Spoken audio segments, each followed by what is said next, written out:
Assalamualaikum warahmatullahi wabarakatuh. First of all, let's pray to the God Allah Subhanahu wa Ta'ala who gives us the opportunity to attend our class today. And salawat and salam to our last prophet Muhammad Sallallahu Alaihi Wasallam and the honorable our lecturer Ma'am Firda Azahra SPD MSI and all of my beloved friends.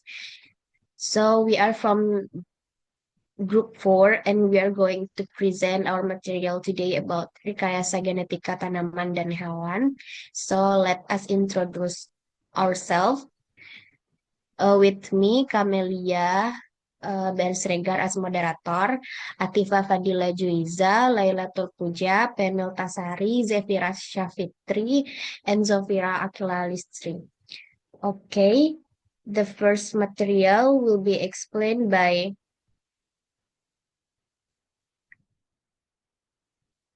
Zefira Tufira. Time is yours.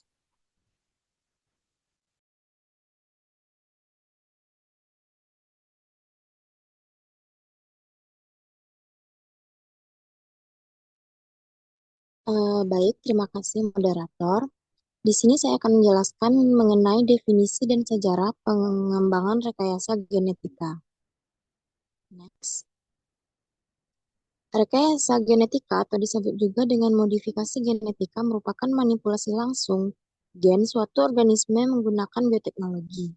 Hal tersebut merupakan satu set teknologi yang digunakan untuk mengubah susunan genetik dari sel, termasuk transfer gen yang ada, dan melintasi batas spesies untuk menghasilkan organisme yang meningkat.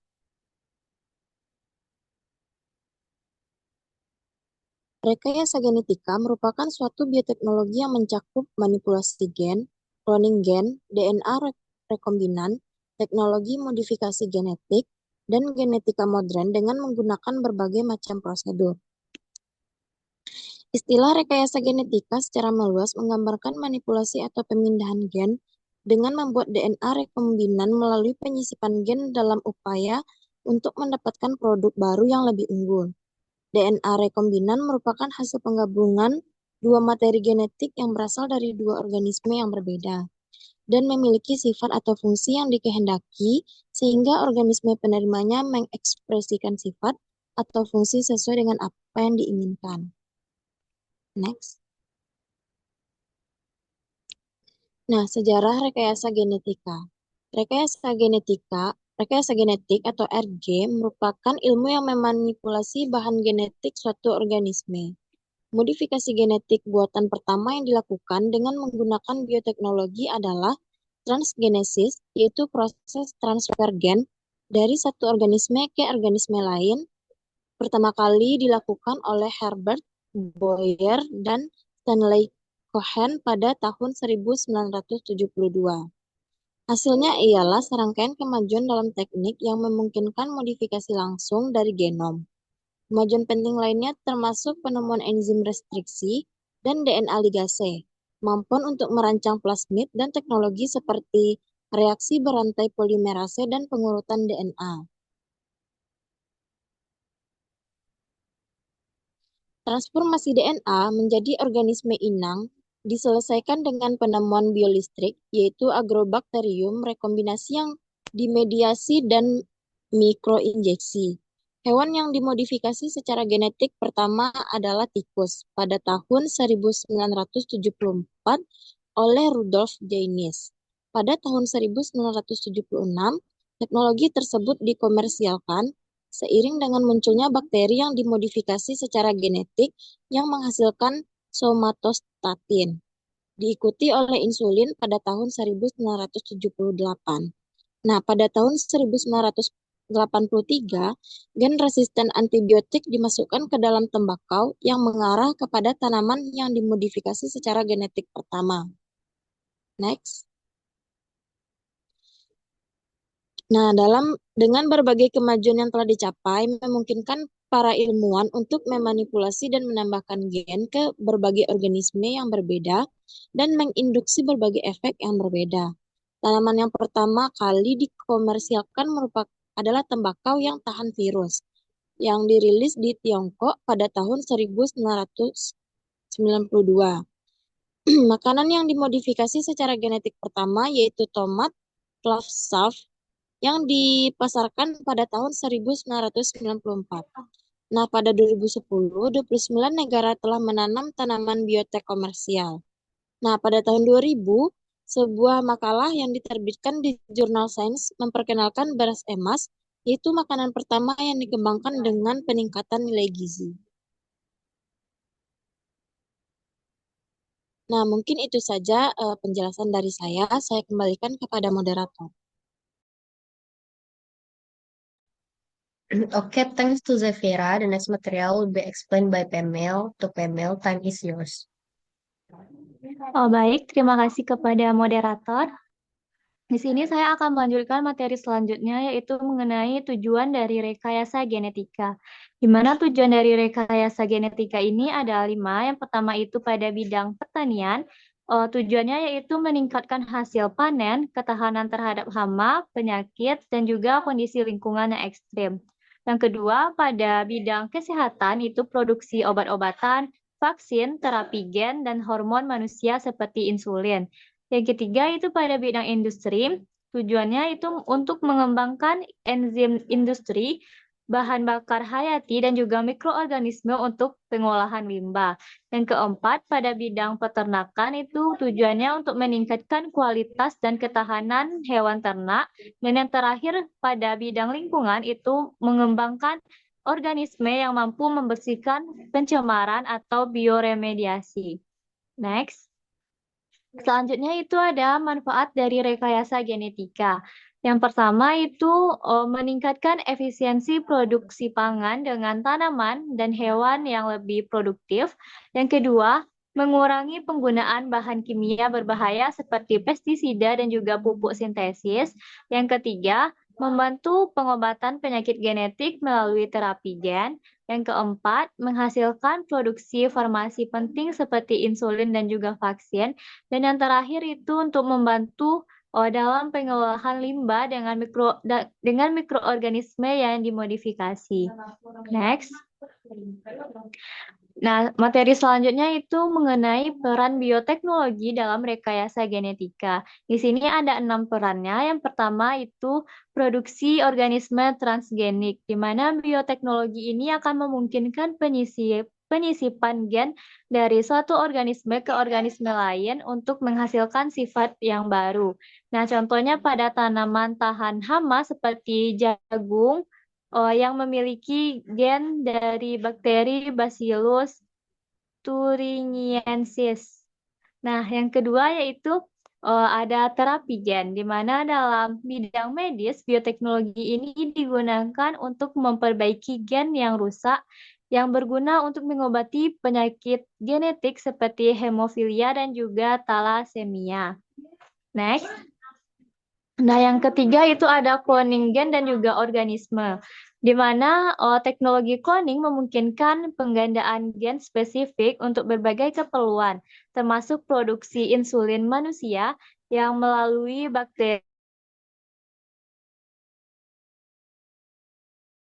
modifikasi. Dan yang keempat itu pengembangan vaksin rekombinan. Nah, di mana rekayasa genetika ini akan memungkinkan produksi vaksin dengan lebih cepat dan juga efektif, seperti vaksin hepatitis B yang dibuat dengan menggunakan teknologi DNA rekombinan. Next. Selanjutnya itu ada yang kelima, di mana peningkatan hasil pertanian dan juga peternakan. Di mana bioteknologi ini akan membantu meningkatkan kualitas dan juga kuantitas hasil pertanian dengan menciptakan tanaman yang lebih tahan terhadap cuaca ekstrim dan juga penyakit. Dalam peternakan, rekayasa genetika ini diterapkan pada hewan untuk meningkatkan produksi susu dan juga daging. Nah, dan yang terakhir itu ada bioremediasi. Nah, di mana mikroorganisme hasil rekayasa genetika ini dapat digunakan untuk membersihkan lingkungan dari polusi seperti bakteri yang mampu mendegradasi limbah minyak. Nah, mungkin hanya itu dari saya. Kembalikan kepada moderator. Thanks to Pemel. The next material will be explained by Atifa. To Atifa, time is yours. Baik, terima kasih kepada moderator. Selanjutnya mengenai teknik-teknik rekayasa genetika. Nah, yang pertama yaitu teknik isolasi DNA. Nah, isolasi DNA ini ada dua. Yang pertama, isolasi DNA kromosom. Prinsip isolasi DNA yaitu memisahkan dari komponen sel lain. DNA dapat berasal dari tanaman, mikroorganisme, ataupun sel manusia. Isolasi DNA dilakukan dengan melisis membran sel, menambahkan enzim pemecah protein dan RNA, lalu memanaskan ekstrak untuk menonaktifkan DNAC. DNA kemudian diendapkan dengan etanol dan dilarutkan kembali. Nah, yang kedua yaitu isolasi DNA plasmid. DNA plasmid digunakan untuk cloning gen dan perlu dipisahkan dari DNA kromosom. Prosesnya melibatkan pelipisan membran sel dengan deterjen, pengendapan DNA kromosom dan protein dengan potasium, serta sentrifugasi. Supernatan yang mengandung DNA plasmid kemudian diberi RNA-C dan protease untuk menguraikan RNA dan protein, lalu diendapkan dengan etanol. Nah, teknik yang kedua yaitu PCR atau polymerase chain reaction. PCR adalah metode amplifikasi fragmen DNA secara in vitro pada wilayah tertentu yang dibatasi oleh sepasang primer oligonukleotida yang berfungsi sebagai penanda batas daerah yang diperbanyak dan terdiri dari untaian tunggal DNA yang memiliki urutan komplement terhadap DNA template. Nah, adapun tahapan PCR ini pertama yaitu dilakukannya denaturasi, yang kedua penempelan primer, yang ketiga reaksi polimerase atau extension. Nah, di sini merupakan gambar dari siklus PCR. Selanjutnya yaitu adapun komponen-komponen yang terdapat dalam PCR. Yang pertama itu ada enzim DNA polimerase, yang kedua primer oligonukleotida, dan reagen lainnya. Nah, seperti yang pada gambar, terdapat ada template DNA, ada oligonukleotida primer, DNA polimerase, DNTPS, dan buffer to maintain. Kemudian teknik yang selanjutnya ada RT-PCR. RT-PCR adalah teknik PCR dengan tambahan proses konversi RNA menjadi cDNA menggunakan enzim reverse transcriptase. Seperti PCR biasa, RT-PCR memerlukan DNA polimerase, primer, buffer, dan DNTP. Tetapi template-nya adalah RNA murni, sehingga DNA kontaminan harus dihilangkan untuk amplifikasi mRNA dengan poli A. Dapat digunakan oligo-DT, random hexamer, dan atau primer spesifik gen. Nah, teknik selanjutnya yaitu sequencing DNA. Sequencing DNA adalah metode untuk menentukan urutan nukleotida dalam DNA, memungkinkan identifikasi urutan asam amino dalam protein yang dikodekan karena lebih efisien daripada sekuensi protein. Metode dioksi Sanger menjadi yang paling banyak digunakan. Nah, pada sequencing DNA ada 3 tahap penting yang harus dilakukan, yaitu pembentukan fragmen-fragmen DNA untai tunggal dengan berbagai tunggal ukuran melalui proses PCR. Yang kedua yaitu pemisahan fragmen-fragmen DNA dengan gel elektroforesis poliakrilamida. Yang ketiga yaitu pembacaan hasil elektroforesis. Nah, sequencing DNA diawali dengan proses serupa PCR menggunakan enzim DNA polimerase untuk memperpanjang primer pada template DNA dengan 4 jenis NDTP. Berbeda dengan PCR, DNA yang digunakan bisa berupa untai tunggal ataupun ganda dan hanya memerlukan 1 primer. Nah, fragmen DNA kemudian dipisahkan melalui elektroforesis gel poliakrilamid, di mana fragmen lebih kecil bergerak lebih cepat menuju kutub positif. Hasilnya dibaca menggunakan label isotop radioaktif ataupun fluoresen yang dapat diterapkan pada primer atau DDNTP. Kemudian teknik hibridisasi yaitu dapat digunakan untuk mengidentifikasi klon yang mengandung DNA sisipan. Berikut ada merupakan proses teknik hibridisasi yaitu pembuatan replika, yang kedua list sel bakteri, yang ketiga denaturasi DNA, yang keempat penambahan probe radioaktif, pembentukan hibrida, pencucian filter, visualisasi, dan identifikasi koloni. Sekian materi yang dapat saya sampaikan. Saya kembalikan kepada moderator. Okay, thanks to Atifa. The next material will be explained by me. Materi selanjutnya yaitu terkait aplikasi rekayasa genetika pada tanaman, yang dimana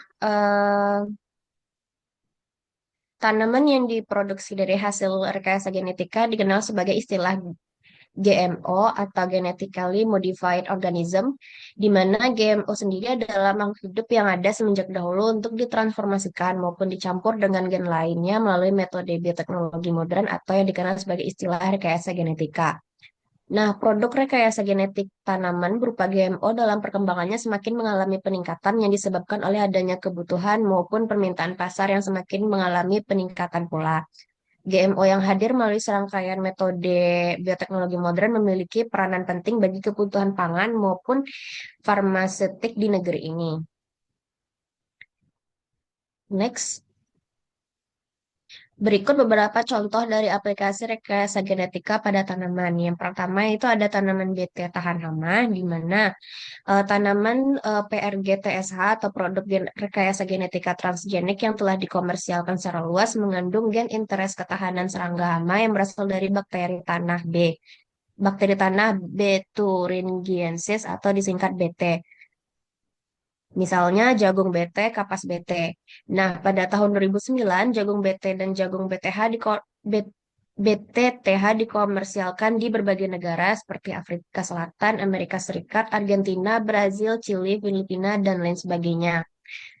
Nah, jagung BT ini ditujukan untuk mengendalikan serangga hama utama jagung, yaitu Ostrinia furnachalis, Onubiliasis, Diabrotica spp, Helicoverpa armigera, dan lain sebagainya. Nah, selanjutnya untuk kapas BT ini dipasarkan di Afrika Selatan, Amerika Serikat, Argentina, Australia, dan ditujukan untuk mengendalikan serangga hama utama kapas yaitu H. armigera, Pectinopora gossipella, Aeries spp, dan Heliotis virescens. Next. Selanjutnya ada tanaman tahan herbisida, di mana beberapa tanaman direkayasa agar lebih tahan terhadap herbisida tertentu, sehingga gulma dapat dikendalikan tanpa merusak tanaman utama. Tanaman yang tahan herbisida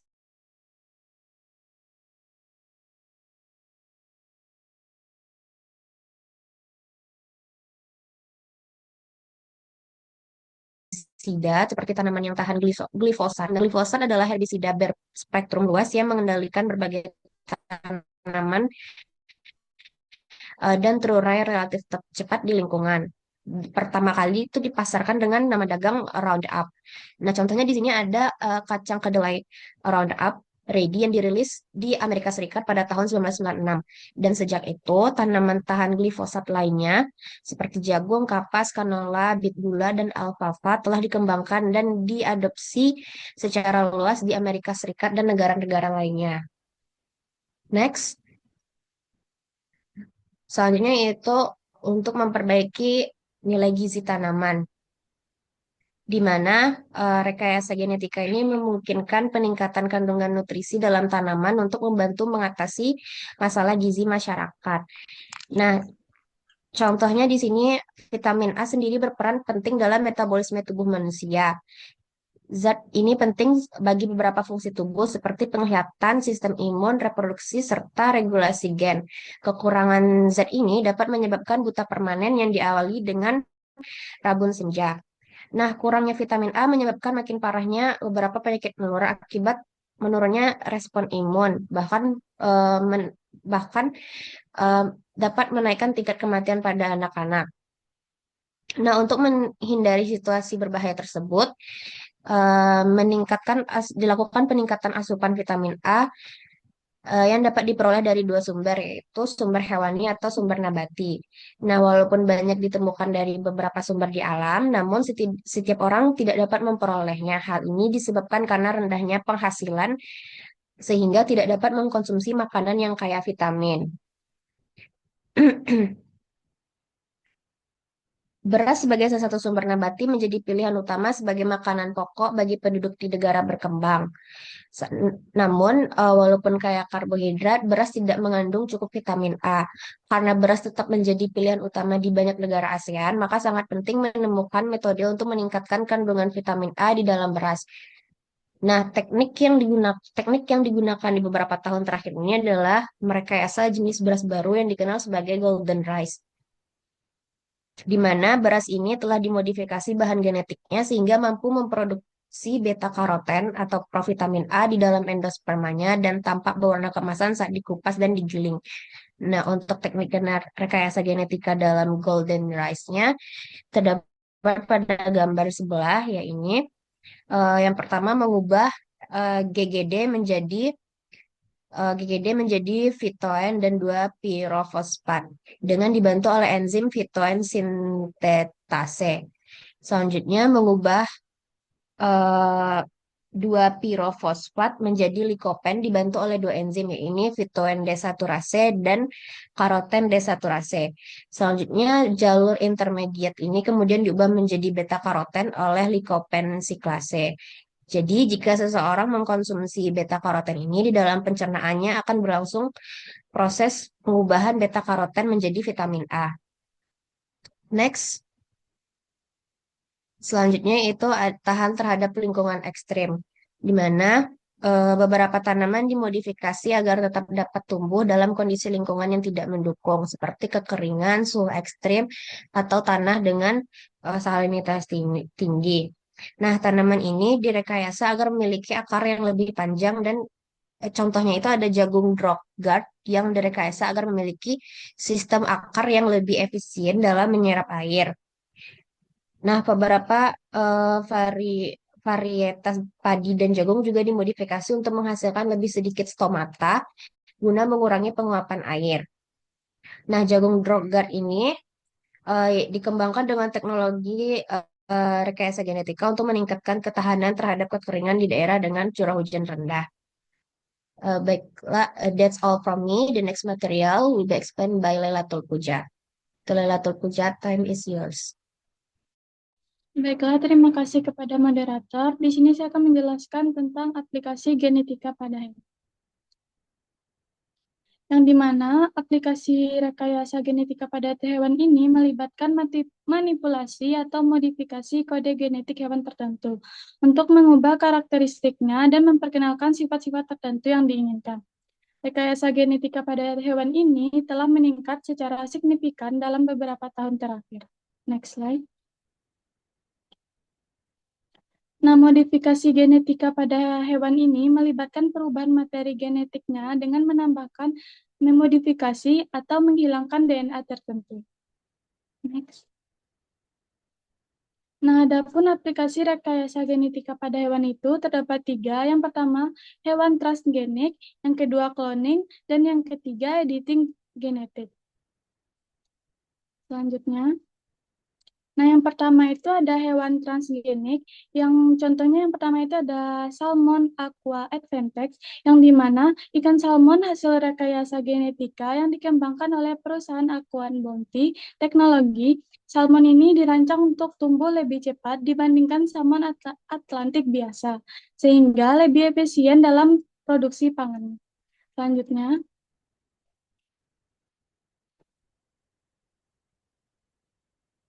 next slide.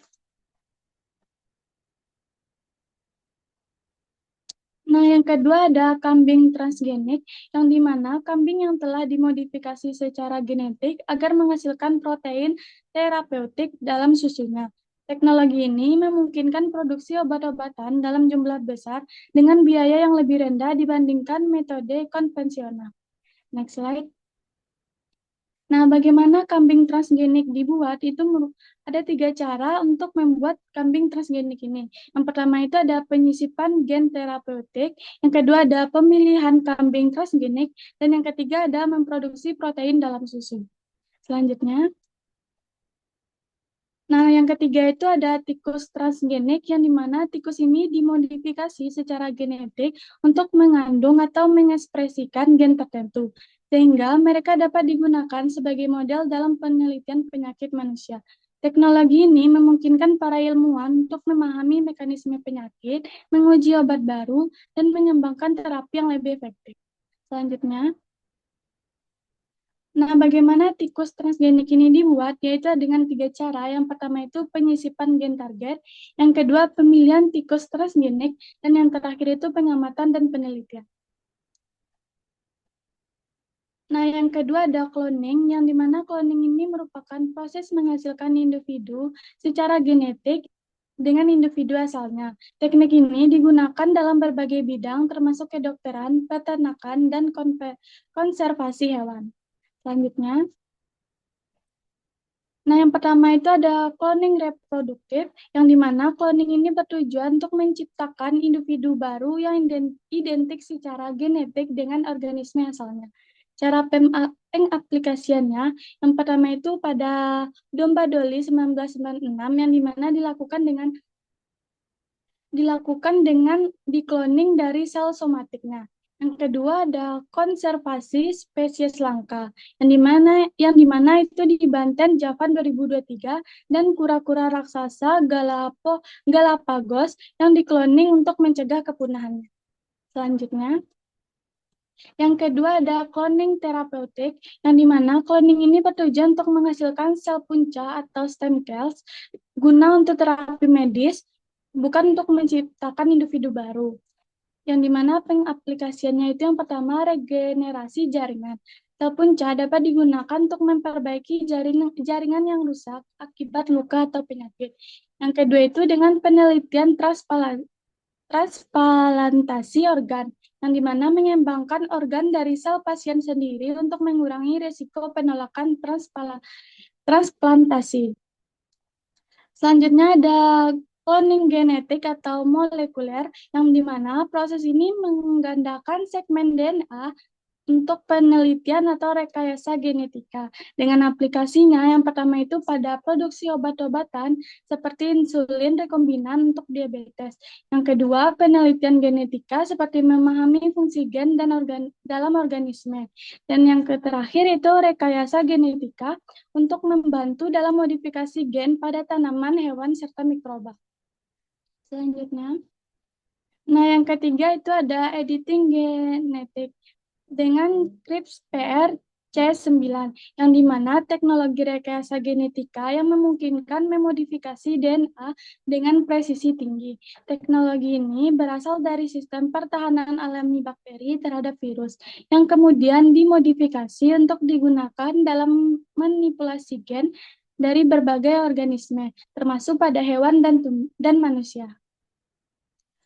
Selanjutnya, yang pertama itu ada babi untuk xenotransplantasi, yang dimana gen-gen yang menyebabkan penolakan imun ini dihapus dan memungkinkan organ babi digunakan untuk transplantasi pada manusia. Yang kedua ada tikus model penyakit, yang digunakan untuk meniru penyakit manusia seperti kanker, Alzheimer, dan diabetes guna untuk mengembangkan terapi. Selanjutnya, nah, yang terakhir itu ada terapi gen untuk penyakit keturunan, yang dimana digunakan dalam penelitian untuk mengobati penyakit genetik seperti distrofi otot, Duchenne, dan fibrosis kistik. Baiklah, sekian penjelasan saya kembalikan ke... Okay, thanks to Laila Tolpuja. The next material will be explained by Zafira Hakila Halisri. To Zafira, time is yours. Baik, terima kasih moderator. Dampak kita Recording in progress. dampak positif yang pertama peningkatan produksi ikan. yaitu rekayasa genetika dapat digunakan untuk meningkatkan produksi pangan dengan cara memodifikasi gen tanaman untuk membuatnya lebih tahan terhadap penyakit atau lebih efisien dalam menggunakan sumber daya. Contohnya, tanaman yang telah dimodifikasi untuk dapat tumbuh dengan baik di daerah yang kurang subur. Yang kedua, pengembangan. Pengembangan obat-obatan dapat digunakan untuk mengembangkan obat-obatan yang lebih efektif dan aman dengan cara memodifikasi mikroorganisme untuk membuatnya lebih tahan terhadap penyakit. Contohnya pengembangan vaksin yang dapat melindungi manusia dari penyakit tertentu. Yang ketiga, pengembangan bahan bakar, yaitu rekayasa genetika dapat digunakan untuk mengembangkan bahan bakar yang lebih ramah lingkungan dengan cara memodifikasi gen mikroorganisme untuk membuatnya lebih efisien dalam menghasilkan bahan bakar. Contohnya, pengembangan bioetanol dapat digunakan sebagai bahan bakar alternatif. Next slide.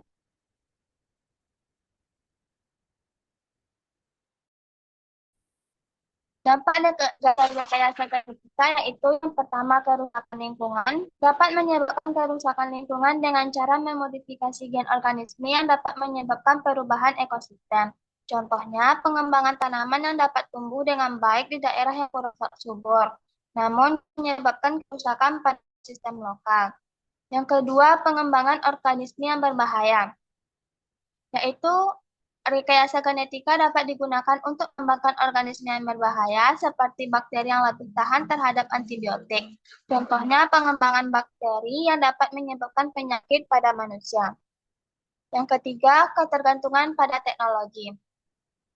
Dapat menyebabkan kerugian ekonomi dan sosial jika teknologi tersebut gagal. Contohnya, pengembangan tanaman yang dapat tumbuh dengan baik di daerah yang kurang subur, namun dapat menyebabkan ketergantungan pada teknologi yang dapat menyebabkan kerugian ekonomi jika teknologi tersebut gagal. Next slide.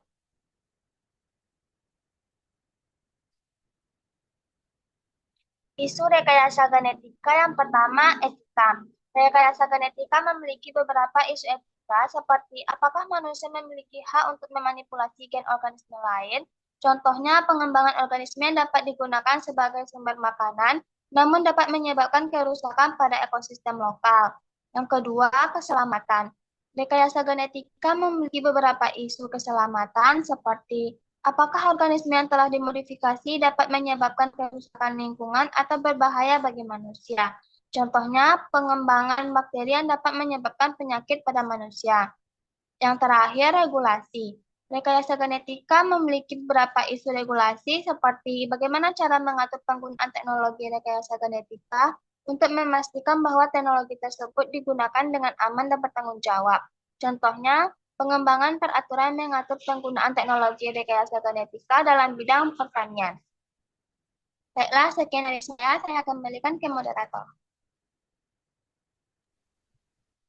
Okay, thanks to Zafira Filadistri. That's all our presentation today, and sorry for our mistaken. Assalamualaikum warahmatullahi wabarakatuh.